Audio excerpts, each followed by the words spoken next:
Mais um encontro de conversa dentro do tema Teatro e Cenografia, que chama a minha atenção na série Rodas de Conversa. Hoje, produção e cenografia. Produzir um espetáculo hoje está muito difícil e temos que descobrir novas maneiras, porque teatro não queremos deixar de fazer.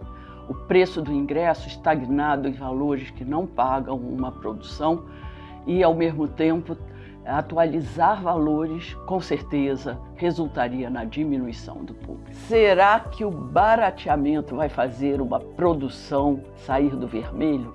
Tenho visto que há uma enorme tendência de reduzir a cenografia. Acredito que a economia de resolver o impasse na redução do cenário e o empobrecimento da cena está transformando em dificuldade de trazer o público para os espetáculos teatrais. Será que as pessoas que ainda gostam de teatro vão se conformar com a ausência de elementos ao assistir a um espetáculo cuja imagem seja incompleta ou insignificante?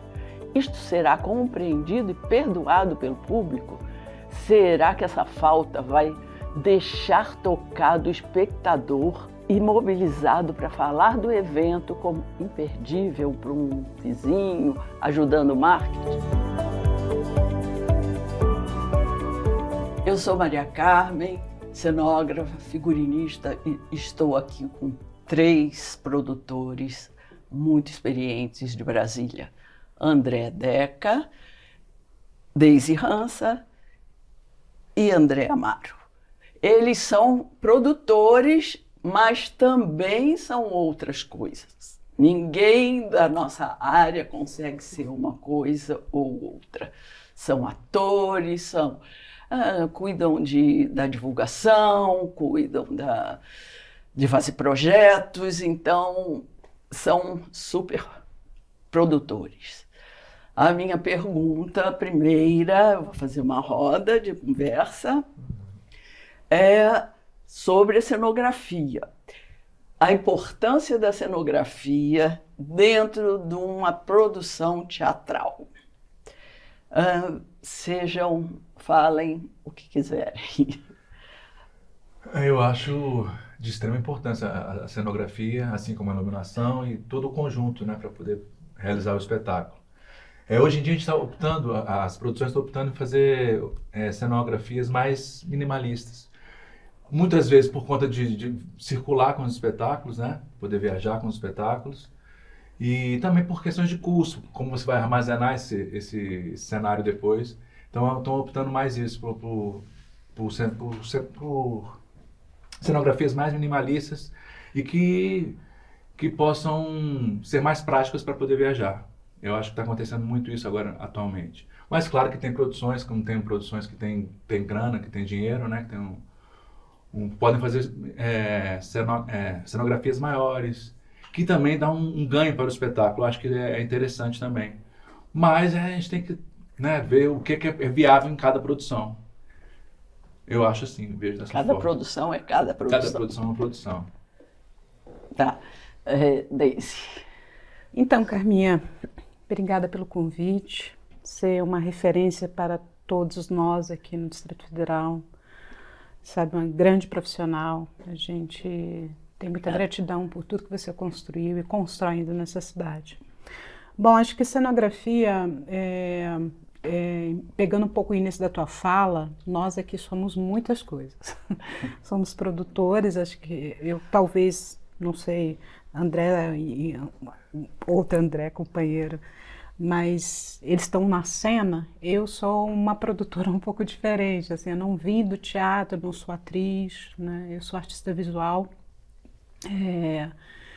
E foi no teatro que eu aprendi, e principalmente teatro de guerrilha, porque com produção baixo custo, muitas vezes, a gente precisou se adaptar muitas vezes. Então, a cenografia, para mim, estive por 18 anos na cogestão de um espaço, né, que foi o Mapati, e eu pego muito um exemplo de uma produção que está há 10 anos em cena, que é o Vinícius, que ocupa o espaço. E acho que é uma visão da cenografia também um pouco diferente, porque o espetáculo, ele aproveita os objetos de cena, o espaço passou a ter muitos objetos de cena do espetáculo. Então, acho que tem também um movimento, né, muitas vezes por conta do custo das produções, também de aproveitar os espaços onde esses espetáculos que não estão na caixa cênica, né, eles podem se apropriar desse movimento. Também nesses últimos 18 anos, eu atuo muito na música, eu estou à frente de festivais de música também. E ter passado pelo teatro me trouxe também um olhar muito diferente de aproveitar também a cenografia nesses ambientes, nessas arenas.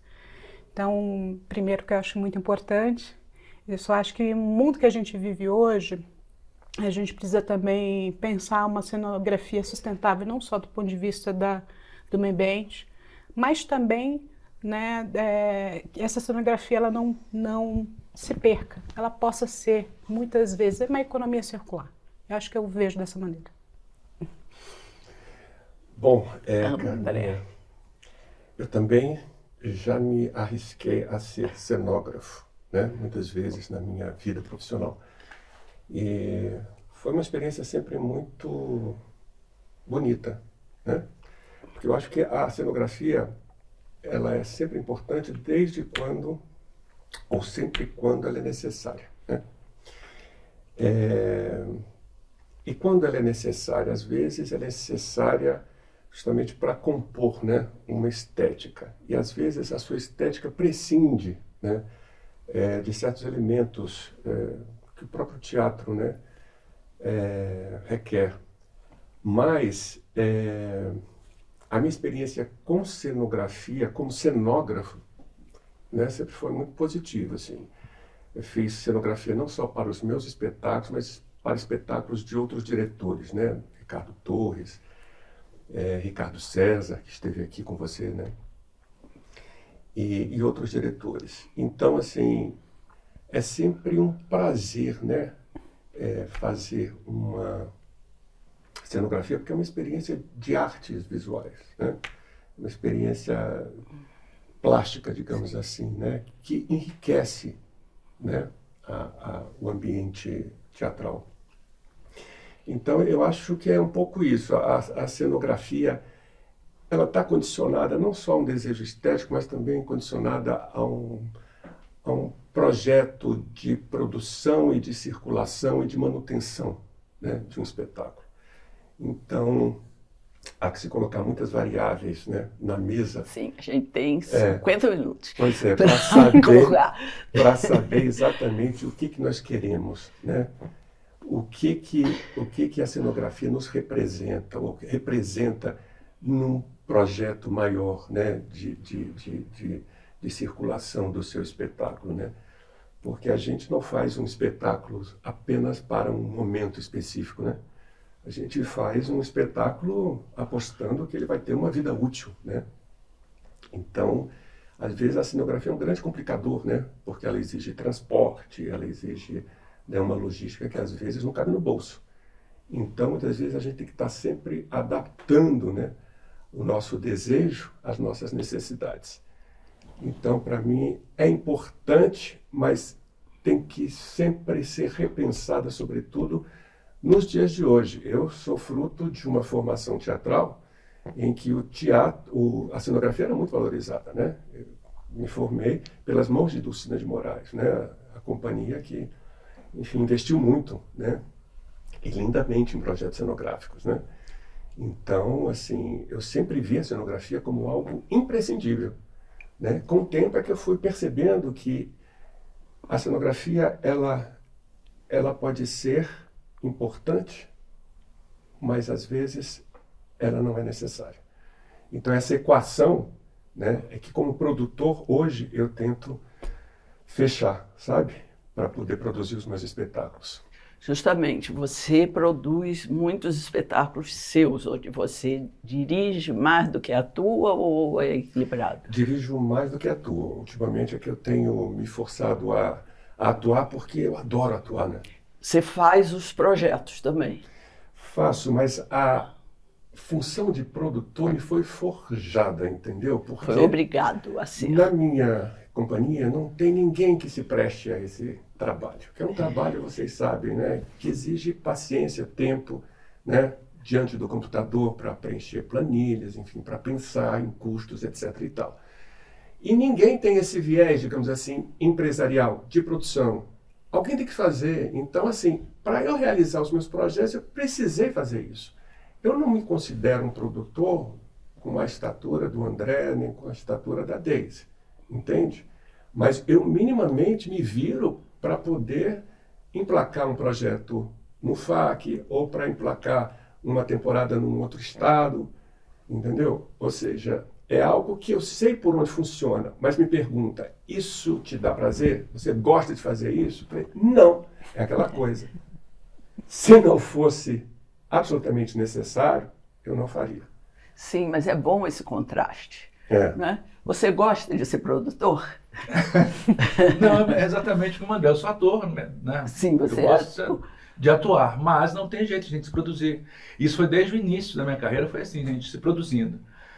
E hoje em dia assim, né, há alguns anos para cá, a gente já tem uma coisa de ter o FAC, ter um recurso para produzir, porque antigamente nem isso a gente tinha, a gente fazia a produção com nossos recursos mesmo, a gente fazia festa, vendia rifa, fazia de tudo para poder acontecer o espetáculo, para a coisa acontecer. Eu acho que a questão hoje de cenografia, numa planilha tão, né, difícil, um recurso tão pequeno como tem hoje os editais, a gente tem que fazer milagre com o que tem. Fazer assim, olha, vamos pensar, o que a gente vai fazer de cenografia, né? Como é que vai ser com isso? A gente não tem, vamos supor, não tenho 10 mil para fazer cenografia. Tenho só isso. Nossa, que programa que bom. Quantas vezes não, mas você tem menos para pagar o cenógrafo e o material dele. Porque você tem toda uma planilha para ser cumprida aí, né? Pagar todos os profissionais, para divulgar. Esses projetos você faz só quando está envolvido ou você faz para outros quando você não? Só quando eu estou envolvido. Para mim. Eu aqui faço de Brasília. Mas eu tenho um projeto, que é um projeto que viabiliza espetáculos de fora. Exatamente, que eu queria que é o diferencial do André, por exemplo, que você traz espetáculos prontos. Isso. E como é isso para cenografia? Você chega lá, é um sensor? Não, isso aí não pode levar, é muito pesado. Pois é, que tá. Ou você não funciona. Eu tive uma experiência, por exemplo, fui fazer um espetáculo achando, vou pegar esse aqui porque não tem cenografia. Porque é um custo de cenografia você trazer para o Brasil e voltar. E eu optei por fazer isso. Só que a iluminação, que também é cara aqui em Brasília, foi lá para cima. Uma coisa não compensou a outra. Porque como não tem cenário, tem muita luz. E em Brasília não tem teatros com luz. Então a gente tive que colocar a luz inteira. Acabou ficando caro também. Então às vezes você quer optar em não ter um espetáculo com um cenário muito grande para poder baratear o custo e não adiantou nada, na verdade, né, nesse caso. Porque só de iluminação a gente gastou muito.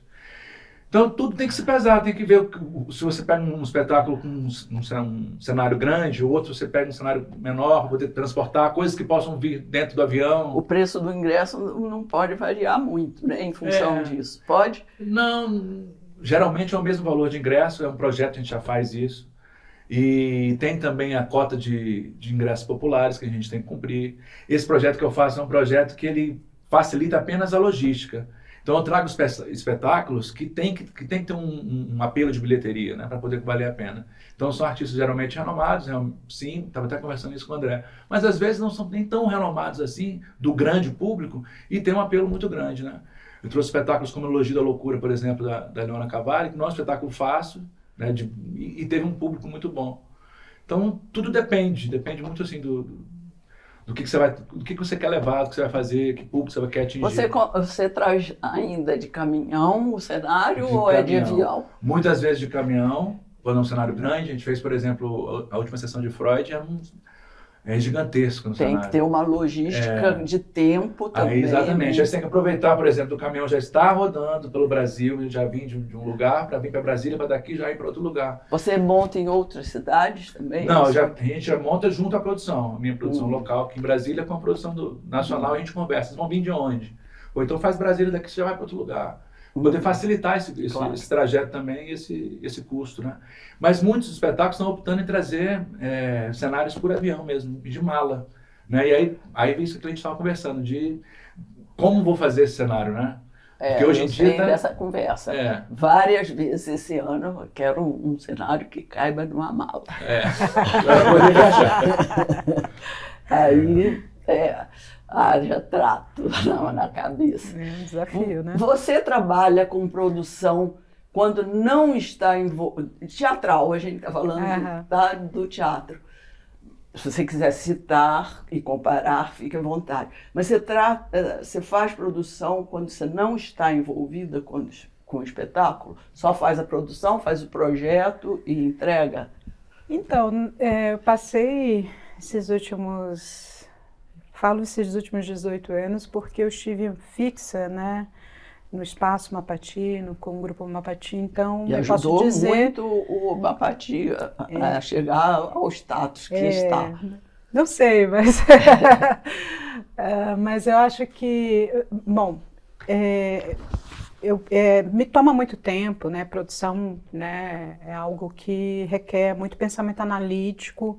Acho que uma coisa que facilita também é que o fato de eu ser artista, hoje nem tanto, eu sou artista visual, então a gente tem também um olhar um pouco diferente. Acho que o produtor que vem, né, das áreas, das outras linguagens, né, de atuação, isso ajuda muito no processo criativo também, porque eu elaboro o projeto.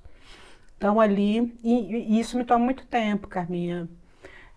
Então assim, eu respondendo, só teve uma companhia, que é uma companhia do coração, que eu faço uma produção local. Eles são um grupo de São Paulo, um grupo infantil também, chamado Banda Mirim, e foi que eu consegui dividir nesses últimos anos, há 10 anos que eu faço produção local para eles aqui, mas fora isso não dá para pegar outros trabalhos, porque é um trabalho, é um dia a dia, assim, acho que assim, eu gosto, particularmente... Tem cenário?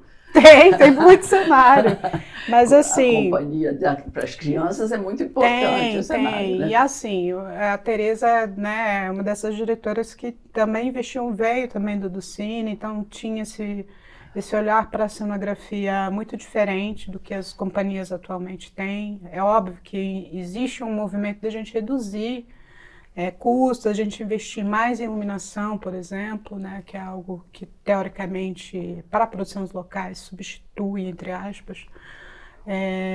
Então, assim, acho que as produções teatrais elas estão cada vez mais enxutas, assim, e acho que também isso facilita o trabalho do ator, né? Porque aí você tem também ali a força cênica de quem está na cena. Facilita ou dificulta? Eu acho, é uma opinião muito pessoal. Que ser bom, né? Muito bom, eu acho que tem que ser. Mas, assim, as companhias de teatro, elas ainda têm um pouco esse apelo com cenografia, né? As que investem, claro, existem diferenças de companhia profissional e amadora, né? Até onde o dinheiro vai, o apoio, o FAIC, a Rouanet, enfim. Mas é isso, assim, eu não consegui me dividir com outras produções, né? Esses anos todos. Então, acho que é isso. Fiquei solo ali naquela imersão. E agora que eu estou voltando a primeiro fazer o que eu gosto também, que é outra parte que eu gosto, que é pintar, desenhar. Mas não deixo a produção e a gestão de fora, porque é uma paixão, né? Eu acabei largando o jornalismo, investindo nisso e fiz aí técnico, graduação, né, curso de pós-graduação. Então, assim, eu investi mesmo. Eu sou da minha geração, uma das que investiu na gestão e na produção cultural, Carminha. E você, com isso, atuou muito na política cultural. Ajuda a produção isso? Ou tira o seu tempo? Então, aí é isso, né? Tem esse lado que eu gosto também. Né? Quem está comigo já sabe que eu sou um ser político, não um político partidário, mas um político, uma trabalhadora da nossa classe. Acho que nós todos aqui na mesa, nos últimos anos, a gente vem construindo as políticas públicas de cultura, né? Quando nos é permitido, né? Avançar, porque a gente já teve gestões que a coisa foi muito difícil. Mas isso também não impediu da gente continuar ali, né, na resistência. Então, assim, esses anos todos também tenho investido muito do meu tempo em estudar os mecanismos, né, de fomento, conversar com os colegas, né, para a gente aprimorar. A gente, nesse momento, passa por um momento bem delicado. Depois de 5 anos, a gente teve uma linha de manutenção de grupos e espaços retirada do FAC. Na minha visão, isso é uma falta da compreensão do fazer da ponta e da formação de plateia. Brasília, assim, cito muito, embora não tenha uma relação próxima com o André, mas assim, o Calendoscópio era um dos espaços assim, que eu mais gostava no Distrito Federal. Assim, um teatro de bolso, um teatro bem cuidado, com uma programação, tanto esteticamente o espaço montado, mas a programação que é para lá também muito pensada. Então, uma curadoria, isso leva tempo. Isso não é um projeto pontual. Então, o que acontece? Não sei se o Calendoscópio, na época, teve a oportunidade de concorrer a essa linha de manutenção de espaço. O Goldoni teve essa oportunidade, mas a falta de compreensão da gestão pública, de que assim, nós somos os formadores de plateia, né? E das novas plateias. E esse é um investimento que volta, porque ainda que não se tenham contrapartidas nos projetos, esses projetos já são uma contrapartida só deles existirem e desses espaços e companhias continuarem.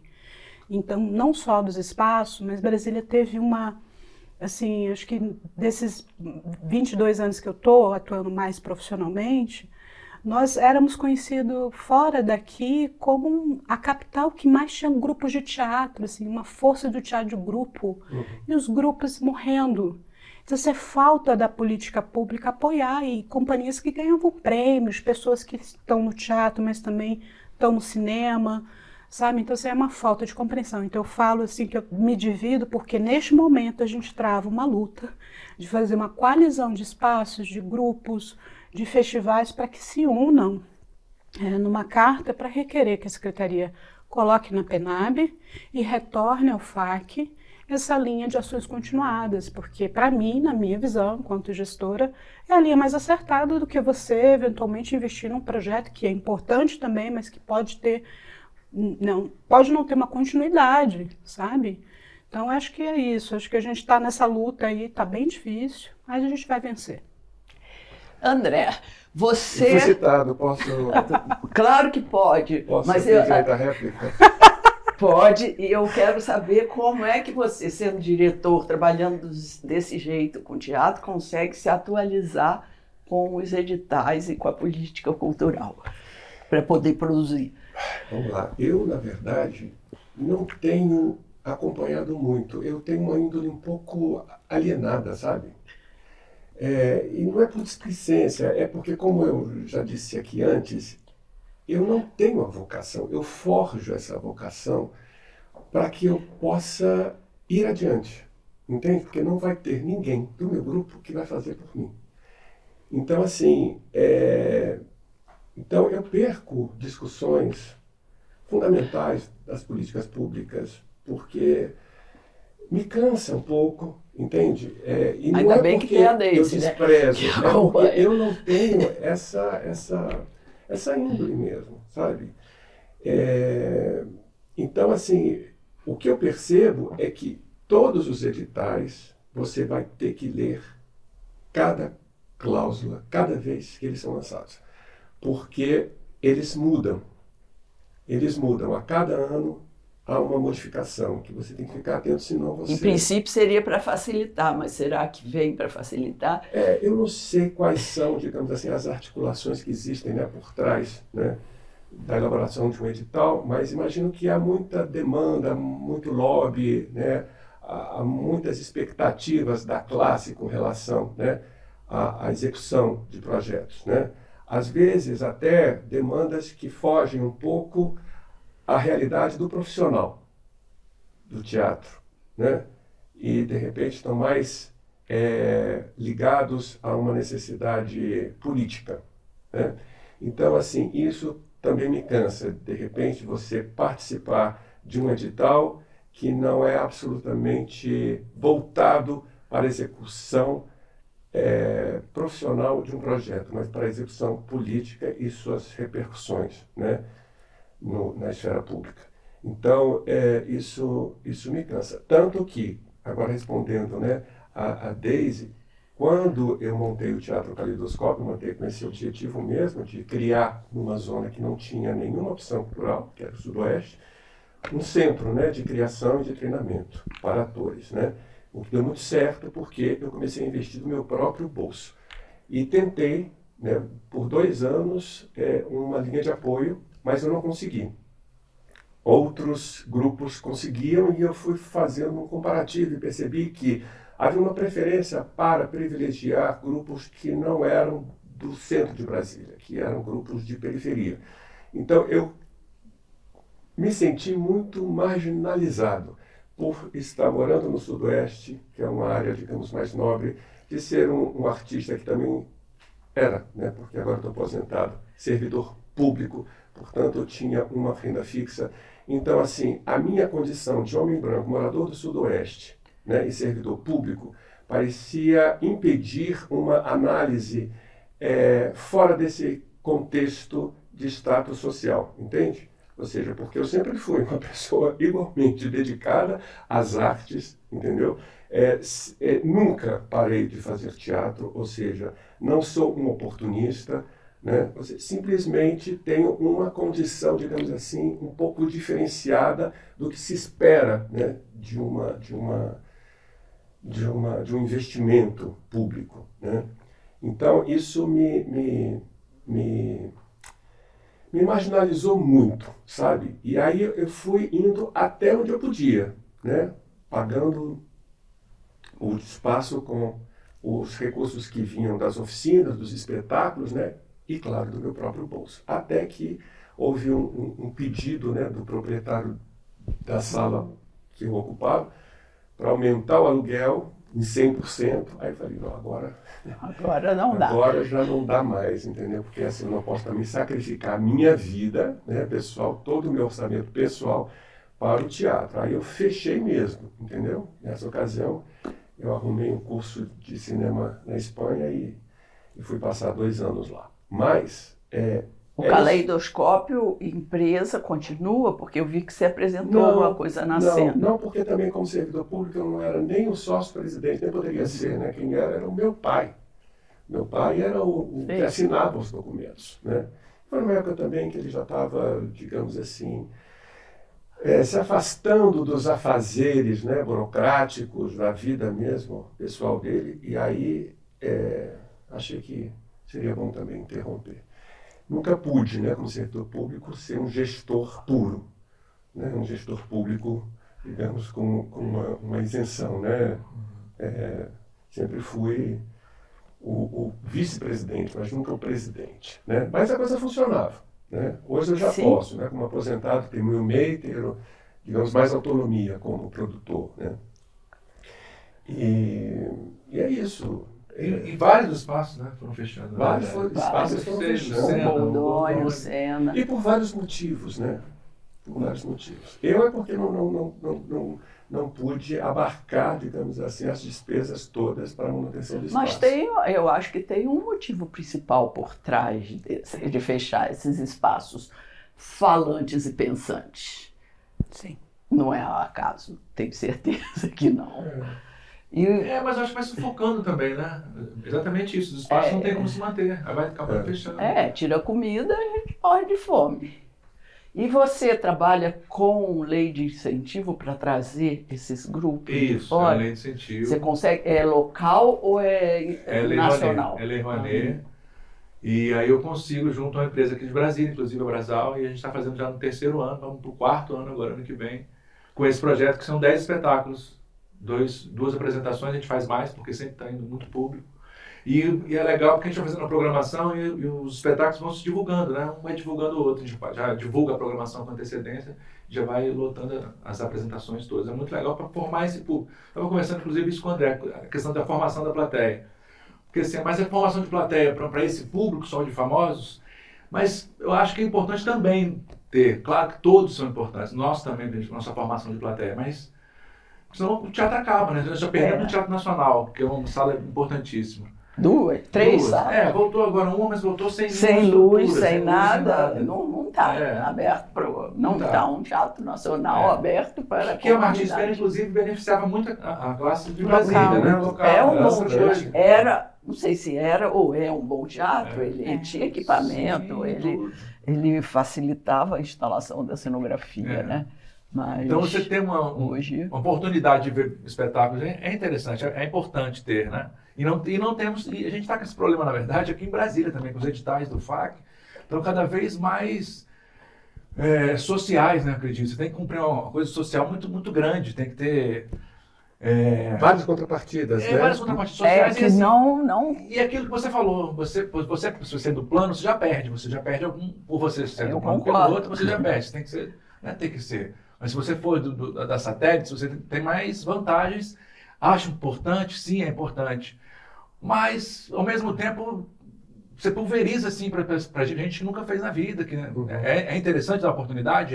Mas a gente tem que ter um balanço, eu acho, né? Tem que ter também, priorizar também a gente já está fazendo há muito tempo, né? A gente já está fazendo há muitos anos. Continuidade é importante.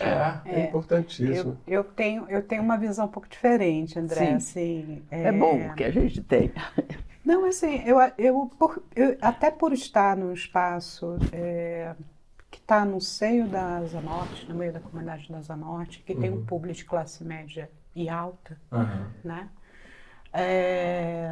A gente vem desenvolvendo nesses últimos anos trabalhos também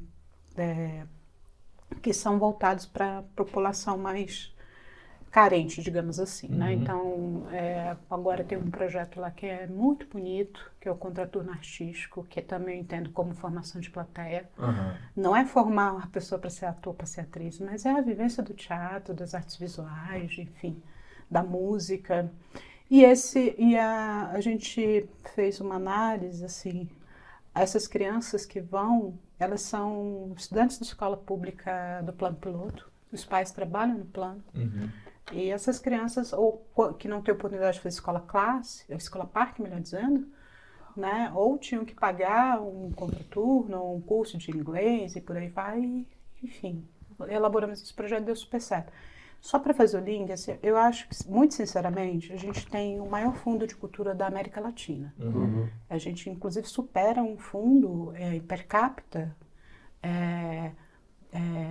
nacionalmente pensando a Colômbia. A Colômbia tem 10% do PIB, mas se você pegar a população do DF e fizer, melhor dizendo, a per capita que o FAC distribui atualmente, e ainda é pouco, nós temos o maior fundo de cultura da América Latina. E ele não percentualmente? Percentualmente. E ele não reflete socialmente. Acho que a gente precisa fazer uma discussão de o que é arte profissional, o que é arte, né, para quem está iniciando, mas essas pessoas que estão iniciando, que não tiveram a gente não teve essa oportunidade, né? Nós começamos a fazer arte e cultura no momento que não tinha os fundos, né? Não tinha a Lei Rouanet de 91, né? O Ministério da Cultura foi fundado em 85, tem 40 anos, então assim, é muito pouco ainda para o Brasil, né? Com a idade que tem, o desenvolvimento da política pública de cultura. Então, eu acho que, sinceramente, o FAC ele precisava ser 50+1 para as populações para além do plano. E eu explico por quê, porque a gente acha que a gente perde estando com os nossos centros culturais, porque eu poderia defender isso. A diferença é que nós não temos, como o André lembrou, o outro André, uma consistência na aplicação da política pública. Você foi servidor público, você esteve do outro lado analisando também. Se você analisar uma política pública, precisa ter no mínimo 10 anos. Então, quando a gente chega em 2, ela já muda o edital. Tudo bem que tem coisas que precisam ser corrigidas, né? Surgiu uma coisa... Corrigidas e acertadas. Nos trouxe uma realidade que a gente nunca imaginou fazer, arte, né, online. Não. Mas uma política ela precisa ser implementada com o tempo e você criar indicadores para analisar isso. Então, se está muito provado, com os poucos indicadores que nós temos, que quando a arte e a cultura chega nas periferias, você transforma, sim, né? Você transforma, você cria uma economia criativa também, não estou nem focando na questão social, circula recurso ali. Então é importante isso. E nós que estamos ali, né, no entremeio, aqui, médio, para as grandes produções, a gente precisa criar outros mecanismos de acesso. E não quer dizer que nós que estamos produzindo médio e grande porte, não tenhamos o direito de acessar os fundos. Nós temos o direito. Eu só acho que a gente tem que concorrer nas linhas específicas, assim, entre nós, que somos médios e grandes. E as pessoas que estão iniciando, que estão precisando estruturar, é desigual também concorrer, né? Então, eu particularmente acho que existem várias possibilidades da gente construir alternativas sem trazer esse lado, me entristeço, sabe, André?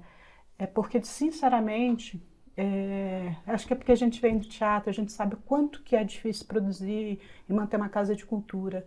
E a sua era primorosa, não só do ponto de vista estético, né, da arquitetura, mas do que você construiu ali. Você faz parte de uma construção de uma cena teatral extremamente rica, crítica, e que ela nunca vai ser esquecida. E eu gostaria muito que você voltasse a ser um gestor de teatro. Pois é, mas eu concordo com ele que nós, que moramos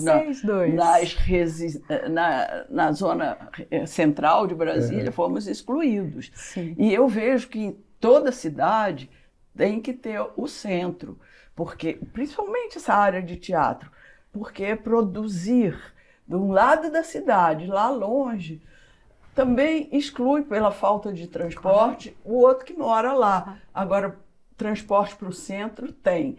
Então, a maioria das cidades civilizadas que prezam a sua cultura tem os seus centros. A gente vê que é difícil entender isso, tendo em vista que todos os teatros públicos são no centro e estão desativados. Não é...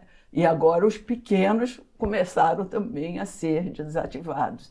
Então, parece que a política pública é realmente... eventual. Mas eu também entendo que você não forma público se ficar só no seu castelo.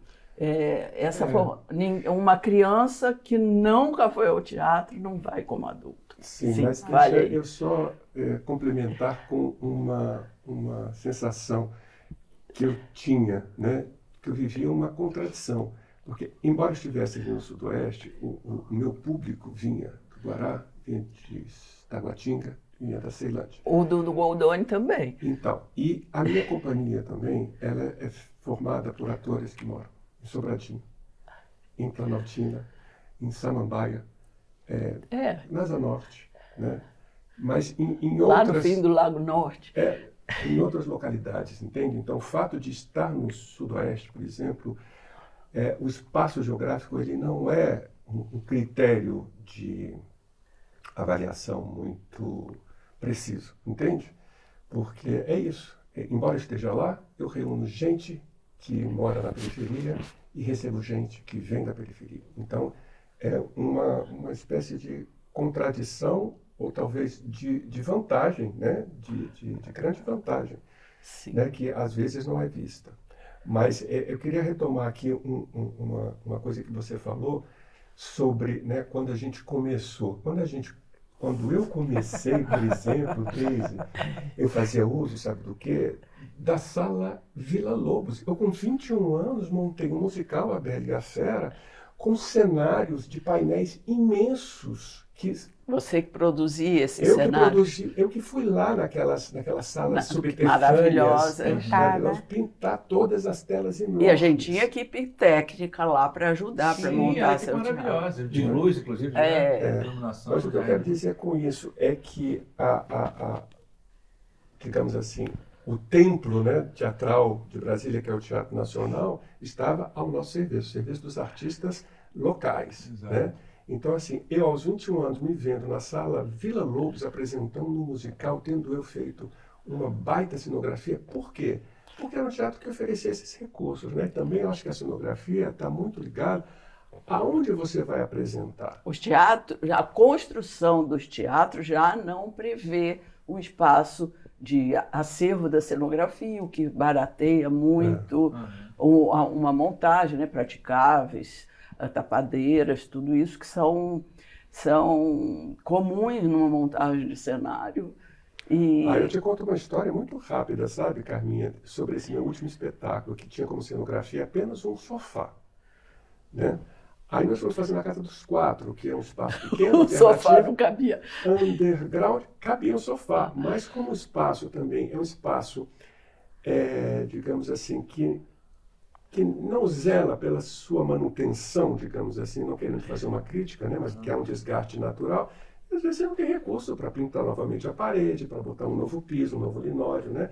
Nós resolvemos encapar o teatro, sabe? Com cortinas coloridas, enfim, dar uma nova aparência ao teatro. Não que aquilo fosse uma cenografia, aquilo era um encapamento de um espaço que estava desgastado.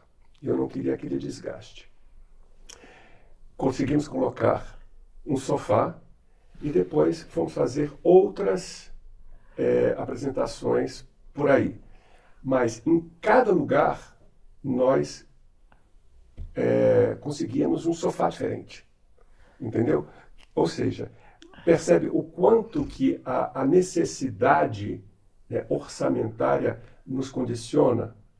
Sim. Porque eu acho que se é uma cenografia, ela tem que ser preservada, né? Mas aí a gente tem que se adaptar à As nossa condições. restrição orçamentária, né? Então, cada lugar, no Gama foi um sofá diferente, no Planaltina foi um sofá diferente, e voltamos agora no Sena, fazendo novamente no espaço, no Casa dos Quatro, mas dessa vez assumindo toda esse o desgaste Natural. E fizemos o sofá com uma poltrona da plateia que estava lá, entendeu?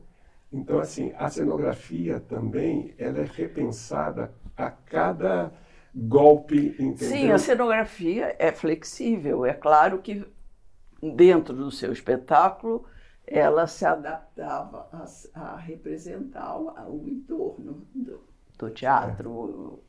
Então, de repente, era melhor a cenografia mudar e ficar com a cara do local que ela esteja. Exatamente. Foi Bem, uma grande eu acho que a sacação. cenografia não é uma 4 paredes, quer dizer, 3 paredes tirando a quarta, ela já evoluiu e o público acompanha essa transformação da cenografia. Mas o que eu pergunto e quero saber de vocês, produtores, mas se for você que não está falando, é se vocês sentem no público uma satisfação quando o espetáculo é completo. Tem cenário, tem bons atores, tem luz, tem música. Eu acho que se os atores não mandarem bem, não adianta nada. Ter um grande cenário, ter uma iluminação maravilhosa, se a coisa não acontecer, se a história não pegar, se os atores não mandarem bem. Então, E ao contrário, funciona. E o contrário funciona. Se os atores são muito bem, você não precisa de nada, precisa só de uma iluminação e um ator ali. Mas o bem. ator bem é no nível de quem? No nível do André Amaro, do André Decker, no nível de quem Que for. a gente não perde nada para Fernanda Montenegro, você me desculpa. Não é isso, não é assim. Acho que não é só a Fernanda Montenegro que tem a possibilidade de fazer um espetáculo que sem cenário você mandar bem. É isso que eu quero dizer. Claro, e ela é boa ao seu jeito, à sua maneira, e nós somos Sim. bons à nossa maneira, né? Que bom. Que bom. Eu acho que tem uma dificuldade grande de levar público também nas satélites, né? Isso que eu percebi agora, fazendo uma temporada. Estava em cartaz agora com um espetáculo, atrás das paredes, a gente fez Gama, Taguatinga e Faz Ceilândia, só que não conseguimos, porque a Dani teve um probleminha no pescoço. E eu vi que as pessoas não vão, a gente divulga, pode divulgar o que for, que não tem público. Mesmo gratuitamente. Né? Mesmo gratuitamente. Isso também eu acho uma coisa que não é legal você fazer gratuito. Não é. Você confunde a cabeça. Confunde a cabeça do público. A gratuidade obrigatória dos editais, ela Isso afasta a compreensão do público. Se eu estiver errado, vocês me corrijam. A compreensão do público que eles fazem parte do espetáculo, que o ator precisa do salário que eles acham se merece ou não merece, né? Que vão lá e pagam. Mas eu acho que a gente vem conseguindo mudar um pouco essa realidade, Carminha. Acho que a gente já passou por momentos no FAC das contrapartidas obrigatórias. A gente passou por momentos do FAC em que se você botava ingresso valorado com pecúnia, era um absurdo. E a gente tem caminhado nesse entendimento de que a arte ela precisa ser paga. Não é porque existe um fundo que te dá parte do recurso. Porque se você dividir as linhas do FAC atualmente, você tem linha que é de 100 mil reais para montar um espetáculo, você não monta um espetáculo nem monólogo. Mas ao mesmo tempo eles limitam os ingressos a 20 reais, né? Essa é a grande questão. Deu uma aumentada, agora está 50 a 25. Mas assim, ainda assim, ainda que fosse 100, na LIC é 100, se eu não me engano, acho que a gente precisa, aí voltando, acho que o que nos une aqui, que também tem a ver com cenografia. Porque eu entendo cenografia como viva também, né? E os exemplos que o André traz também são fantásticos, assim. Mas é tudo muito caro. Então a gente precisa, no âmbito, né, a única coisa que não é caro é o ingresso. Exato. E aí acho que o outro André traz uma situação também que a gente vivencia. Eu falo a gente porque eu nunca vou deixar de ser Mapati, minha casa, que eu tenho muito carinho, me formei, me forjei lá também. Aprendi muita coisa e a gente teve muita itinerância, a gente andou muitas RAs. Então foi um momento muito bonito da minha vida enquanto produtora, atuar nas periferias, assim. Começou como obrigação ou sempre foi vontade? Não, foi um trabalho, foi uma vontade que a Teresa que tinha, né? Depois que ela perdeu o filho, que foi o motivo da criação do teatro, inclusive esse lado com a criança. E a vida foi levando, criou E à toa, assim, sinceramente, vocês são uns bichinhos que precisam ser estudados, vocês não param, vocês gostam da caixa cênica, mas vocês não podem ficar prisioneiros na caixa cênica, e vocês ficam malucos, assim, né?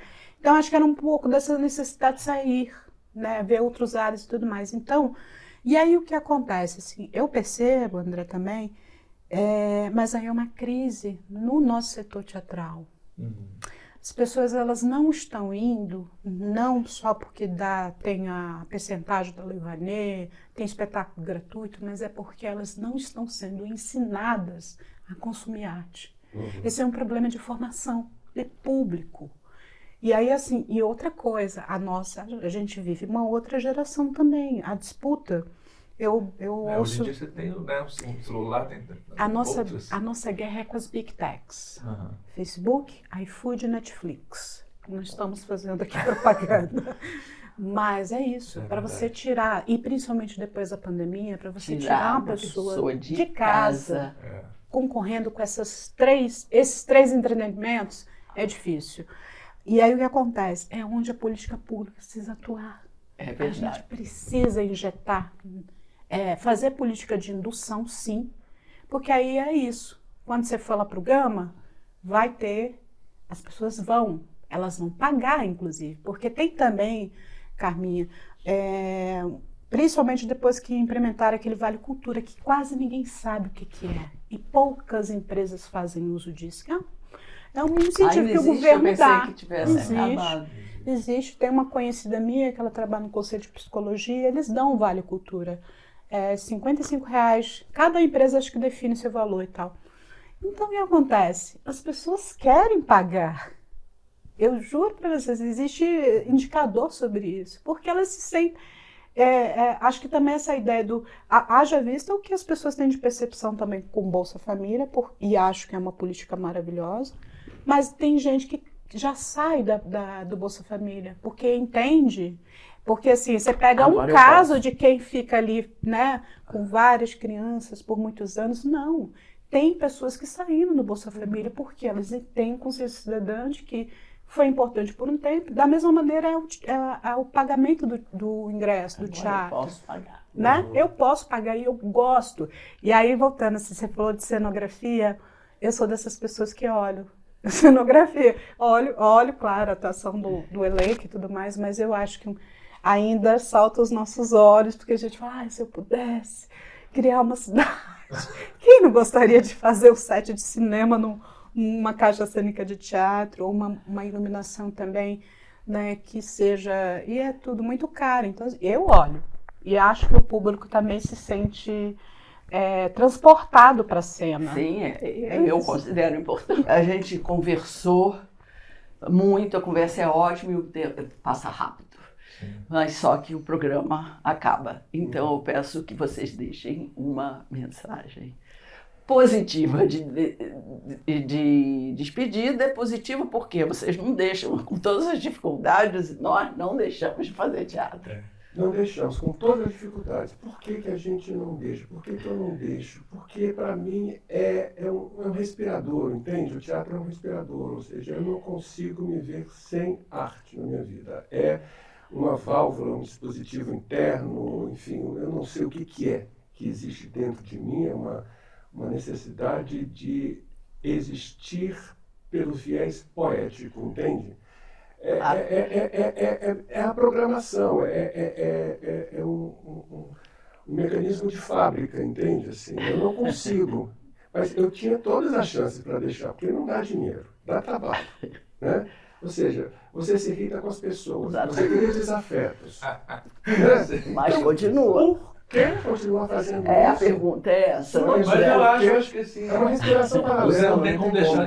Foi isso comigo. Eu fazia teatro, parei por um tempo, na época a gente estava fazendo uma peça juntos, inclusive, em 98 isso. Aí parei e pensei, não dá mais, preciso ganhar dinheiro, preciso fazer alguma coisa. Aí saí, fui pro comércio, fiquei 5 anos trabalhando no comércio, no restaurante. Falei, cara, eu não aguento mais ficar aqui, preciso voltar. E voltei. E tô aqui até hoje, não sei fazer outra coisa. É saúde mental. Saúde mental, é prazer, é viver, né? Você dá um... Daisy, encerramos com você. Eu também compartilho, assim, eu não sou artista da cena, mas sou Sim, artista como visual, produtora, né? você pode ter prazeres também. Não, tenho prazer, mas todo dia eu penso por que eu faço isso. Porque, como Andrés disseram, assim, a gente é uma vida dura, ao mesmo tempo que traz muitos sabores, traz dessabores como qualquer outra profissão, mas a nossa, ela ainda é um pouco mais difícil porque você lida com a instabilidade. Então, assim, o eterno esperando o Godot, né? A gente não sabe se a bilheteria vai virar, né? Se vai ter público. E aí, acho que a gente vai criando mecanismos também. Acho que a André trouxe também um modelo de negócios muito interessante, porque vende a temporada com antecedência, então a gente vai criando algumas tecnologias no meio do processo para a gente garantir produções. No caso, né, dessas que tem uma vendagem, né, mais consegue se vender com mais facilidade. Mas é isso, acho que o dia a dia nos massifica demais, nos endurece muitas vezes, e é isso. A gente tenta superar uma imagem que, para encerrar a minha participação, uma coisa que eu sempre lembro quando eu estou assim para baixo.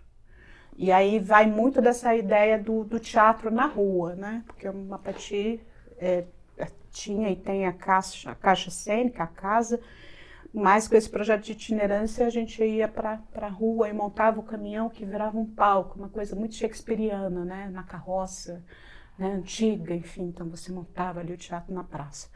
E eu lembro de uma cena, foi na Praça dos Cristais, numa área central aqui de Brasília, num evento que a gente estava fazendo, e aí, assim, entre a caixa cênica, a boca de cena e o PA, que é o som, né, você tinha uma frestinha, e eu estava lá no backstage, né, olhando o público, mas às vezes ia lá para frente, e eu vi uma família sentada fazendo piquenique e assistindo um espetáculo, e eles riam de chorar. E eu falo, caraca, é para isso que eu faço isso. Eu já me chateei, o fornecedor entregou coisa errada, e a gente atrasou quase 1 hora e tudo mais, mas é para aquilo que a gente vive. Aquele momento eternizado, e que certamente, se o espetáculo pode trazer uma memória afetiva para aquela família, pode também não trazer, mas trouxe o quê? Um momento ali de confraternização entre eles. Então, para mim, é isso que me move todo dia. Aí eu lembro, quando eu tô querendo esganar e desistir de tudo, né, levando o banco, eu falei assim, não, lembra daquela cena. É muito maior. Lindo isso, que bonito isso que você falou. Na verdade, no fundo, a nossa arte é pro outro. É pro outro, exatamente. O espectador é o dono da cena. A gente serve, né? A gente vive para servir, de um certo modo. Eu sinto isso. E servir o quê? O alento. E a pandemia demonstrou que a gente servia o alento. E aí tem gente que não concorda, mas enfim, cada um vai na sua. Eu acho que a arte transforma. E acho que em alguma medida ela pode curar. Não que a gente vai ser médico ou psicólogo, não é isso. Mas ela cura em outros aspectos, né? Ela penetra. Eu não preciso fazer uma palestra aqui né? Se tem uma pessoa ali assistindo um espetáculo que vai tocar várias pessoas de maneira diferente. Uma música que uma pessoa ouve, né? Traz uma mensagem. Então, um filme. Nossa, eu acho que assim, a gente... Tomem cuidado, acho que é por isso que os regimes fascistas quiseram nos cessear, nos buscar, porque realmente, né? É uma sopro de vida. Se a gente usar para o bem, a gente é uma boa estratégia de comunicação progressista, digamos assim, né? Porque a gente toca no imaginário das pessoas. Toca e elas próprias criam as suas reflexões e em seguida as suas atuações, né? Muito obrigada, obrigada. Foi muito boa a conversa. O programa acaba, mas se a gente quiser pode continuar conversando. Brindemos a isso. Tchim, valeu.